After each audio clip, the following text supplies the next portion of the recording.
ನಮಸ್ಕಾರ, ನಾನು ಶುಭ. ನಾವು ಕಿಚನಲ್ಲಿ ಗಂಟೆಗಟ್ಟಲೆ ಮಾಡೋ ಕೆಲಸನೂ ನಿಮಿಷಗಳಲ್ಲಿ ಮಾಡೋ ಅಂಥ ಟ್ರಿಕ್ಸ್ ತಂದಿದ್ದೀನಿ. ಪ್ಲೀಸ್ ವಿಡಿಯೋ ಇಷ್ಟ ಆದರೆ ಅಂತೂ ಲೈಕ್ ಕೊಡೋದು ಮರಿಬೇಡಿ. ನಾವು ದಿಂಬು ಕವರ್ಸ್ ಅಂತೂ ವಾಶ್ ಮಾಡ್ಕೊತೀವಿ, ಆದರೆ ದಿಂಬುಗಳು ಇದರಲ್ಲಿ ಕೂಡ ಬ್ಯಾಕ್ಟೀರಿಯಾಸ್ ಇರುತ್ತೆ ಮತ್ತು ತುಂಬ ಧೂಳಿರುತ್ತೆ. ನೀವು ಈ ಥರ ಲಿಕ್ವಿಡ್ ಮಾಡಿಕೊಂಡು ಬಟ್ಟೆನ ಅದರಲ್ಲಿ ಅದ್ಬಿಟ್ಟು ಚೆನ್ನಾಗಿ ಹಿಂಡಿ ಬಿಡಬೇಕು. ಒಂದು ಸ್ವಲ್ಪ ಕೂಡ ನೀರಿಲ್ದಿರ ಹಿಂಡಿಬಿಟ್ಟು ಈ ಥರ ಒರೆಸ್ಬಿಟ್ರೆ ಇದರಲ್ಲಿರೋ ಬ್ಯಾಕ್ಟೀರಿಯಾಸ್ ಕೂಡ ಸತ್ತೋಗುತ್ತೆ ಮತ್ತು ಧೂಳೆಲ್ಲ ನೀಟಾಗಿ ಬಟ್ಟೆಗೆ ಮೆತ್ಕೊಂಡು ಬಂದುಬಿಡುತ್ತೆ. ನಾವು ದಿಂಬು ಕವರ್ಸೇ ಕ್ಲೀನ್ ಮಾಡೋದಲ್ಲ, ದಿಂಬುಗಳನ್ನ ಕೂಡ ತಿಂಗಳಿಗೆ ಒಂದು ಟೈಮನ್ನು ಈ ಥರ ಕ್ಲೀನ್ ಮಾಡ್ಕೊಂಡ್ರೆ ದಿಂಬುಗಳು ಕೂಡ ತುಂಬ ಚೆನ್ನಾಗಿರುತ್ತೆ.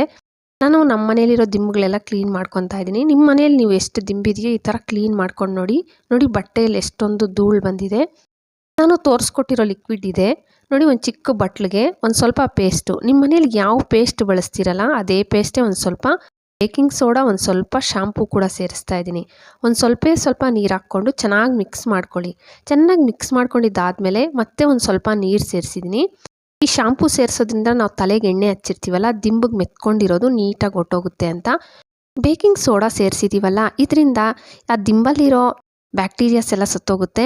ಮತ್ತು ದಿಂಬು ನೀಟಾಗಿ ಒರೆಸಿದ್ದಾದಮೇಲೆ ಬಿಸಿಲಲ್ಲಿ ಇಟ್ಬಿಡಬೇಕು. ಒಂದು 15-20 ನಿಮಿಷ ಬಿಟ್ಬಿಡಿ, ಮತ್ತೆ ಬಳಸ್ಕೊಳ್ಳಿ. ತುಂಬ ಕ್ಲೀನಾಗಿ ತುಂಬ ಚೆನ್ನಾಗಿರುತ್ತೆ, ಒಂದು ಒಳ್ಳೆ ಸ್ಮೆಲ್ ಕೂಡ ಇರುತ್ತೆ. ಟ್ರೈ ಮಾಡಿ ನೋಡಿ. ನಾವು ತೆಂಗಿನಕಾಯಿ ಹೊಡೆದಿದ ತಕ್ಷಣ ಸ್ವಲ್ಪ ಬಳಸ್ಕೊತೀವಿ ನೋಡಿ, ಒಂದಷ್ಟು ಬಳಸ್ತಿದ್ದೀನಲ್ಲ. ಮತ್ತು ಇನ್ನು ಸ್ವಲ್ಪ ಏನು ಮಾಡಬೇಕಂದ್ರೆ, ನೀವು ಫ್ರಿಜ್ಜಲ್ಲಿ ಎತ್ತಿಕ್ಕೊಪ್ಪಷ್ಟು ಚೆನ್ನಾಗಿ ನೀರಲ್ಲಿ ತೊಳೆದು ಬಿಡಬೇಕು. ನೀರಲ್ಲಿ ತೊಳೆದ್ಬಿಟ್ಟ ಮೇಲೆ ಮತ್ತು ಒಂದು ಒಣಗಿರೋ ಬಟ್ಟೆಯಲ್ಲಿ ಒಂದು ಸ್ವಲ್ಪ ಕೂಡ ತೇವ ಇರಬಾರ್ದು. ಒರೆಸ್ಬಿಟ್ಟು ಒಂದು ಪಾಲಿಥೀನ್ ಕವರ್, ಈ ಥರ ಕವರ್ಸು ನಾವು ರೇಷನ್ ಎಲ್ಲ ತಂದಾಗ ಕೊಟ್ಟಿರ್ತಾರೆ, ಕವರ್ ಒಳಗಡೆ ಹಾಕ್ಬಿಟ್ಟು ಸುತ್ತಬಿಟ್ಟು ಫ್ರಿಜ್ಜಲ್ಲಿಡಿ.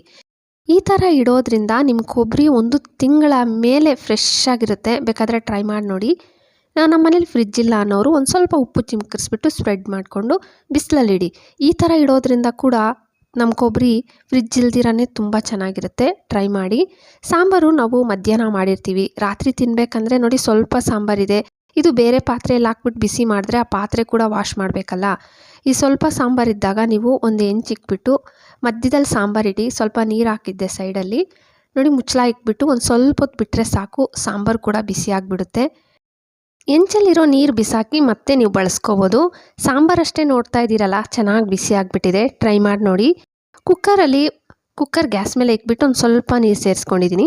ನೀರು ಸ್ವಲ್ಪ ಬಿಸಿ ಆದರೆ ಸಾಕು ನೋಡಿ, ನಿಮ್ಮ ಬೆರಳು ಮುಟ್ಟಿದ್ರೆ ಬಿಸಿ ಇದೆಯಲ್ಲ ಅಷ್ಟು ಬಿಸಿ ಇದ್ದರೆ ಸಾಕು. ಗ್ಯಾಸ್ ಫ್ಲೇಮ್ ಆಫ್ ಮಾಡಿಬಿಡಿ.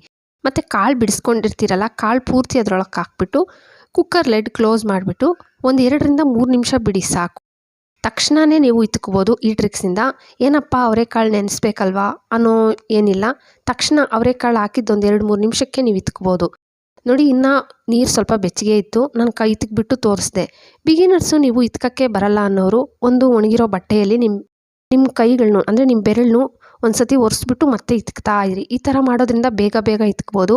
ಇಲ್ಲ ನಮಗೆ ಕೈಯಲ್ಲಿ ಇತ್ಕೋದೆ ಕಷ್ಟ ಹೆಂಗಪ್ಪ ಅನ್ನೋರು ಈ ಥರ ಬೇಕಾದರೂ ಮಾಡ್ಕೋಬೋದು. ಒಂದು ನ್ಯಾಪ್ಕಿನ್ ಒಳಗಡೆ ಸ್ವಲ್ಪ ಕಾಳು ಹಾಕ್ಬಿಟ್ಟು ನಿಮ್ಮ ಬೆರಳಲ್ಲಿ ಹಿಂಗಂತ ಇದ್ದರೆ ಸಾಕು, ತುಂಬ ಚೆನ್ನಾಗಿ ಬೇಗನೂ ಆಗುತ್ತೆ ಈ ಥರ ಇತ್ಕೋದ್ರಿಂದ. ಒಬ್ಬೊಬ್ಬರಿಗೆ ಕೈಯಲ್ಲಿ ಇತ್ಕೋದು ಕಷ್ಟ ಅಂದ್ಕೊಳ್ಳೋರು ಬಿಗಿನರ್ಸ್ ಮಾತ್ರ ಈ ಥರ ಟ್ರೈ ಮಾಡಿ. ಇವಾಗ ರೂಢಿ ಇರೋರು ಬೇಗ 2 ಕೈಯಲ್ಲಿ ಇತ್ಕ್ತಾರೆ. ಇಲ್ಲ ಫಸ್ಟ್ ಟೈಮ್ ಮಾಡೋರಿಗೆ ಸ್ವಲ್ಪ ಕಷ್ಟ ಅನಿಸುತ್ತಲ್ವ, ಅವರು ಈ ಥರ ಬೇಕಾದರೂ ಟ್ರೈ ಮಾಡ್ಬೋದು. ಇದು ತುಂಬ ಚೆನ್ನಾಗಿದೆ ಈ ಟ್ರಿಕ್ಸ್ ಕೂಡ ನೋಡಿ. ಒಂದೊಂದು ಕಾಳು ಮಾತ್ರ ಇತ್ಕ್ದಂಗೆ ಆಗಿಲ್ಲ, ಇನ್ನೆಲ್ಲ ಕಾಳು ಇತ್ಕಿದೆ. ಇದನ್ನು ನಾನು ಸಪ್ರೇಟ್ ಮಾಡ್ಕೊತಾ ಇದ್ದೀನಿ. ಯಾವುದು ಕಾಳು ಇತ್ಕಿಲ್ವೋ ಅದನ್ನು ಇತ್ಕೊತಾ ಇದ್ದೀನಿ ಅಷ್ಟೇ. ಒಂದು 2-3 ಕಾಳು ಇತ್ಕಿಲ್ಲ ಅಷ್ಟೇ, ಇನ್ನೆಲ್ಲ ಕಾಳು ಚೆನ್ನಾಗಿ ಇತ್ಕ್ದಂಗಿದೆ.